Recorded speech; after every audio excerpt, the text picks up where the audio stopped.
చిన్నప్పటి నుంచే పిల్లల్లో మనం ఎలాంటి సేవా భావాలని విలువలని నేర్పించవచ్చు సార్?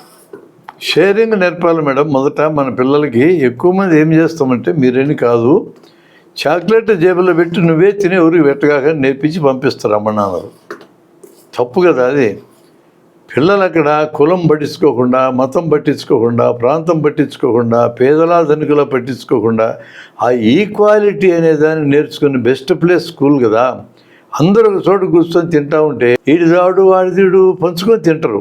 ఆ పంచుకొని తినడం అనేది, ఆ షేరింగ్ అనే ఆ స్వభావాన్ని తల్లిదండ్రులు ఎంకరేజ్ చేయాలి.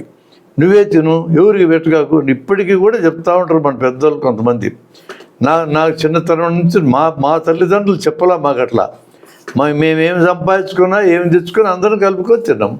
ఇప్పుడు ఈ కాలంలో అది చెప్పడం అనేది వచ్చింది కదా. మనం ఇంట్లో ఏం చేయొచ్చు అంటే షేరింగ్ అనేది నేర్పాలి. ఇంట్లో పిల్లలకు ఒకరికొకరు షేరింగు, తోటి పిల్లలకు కూడా షేరింగ్ అనేది. ఆ షేరింగ్ నేర్పడమే ఇది సేవ కాదు. షేరింగ్ అనేది సేవకు దారితీస్తుంది. కాబట్టి ముందు అది ఒక్కటి నేర్పిస్తే చాలా సమస్యలు పరిష్కారం అవుతాయని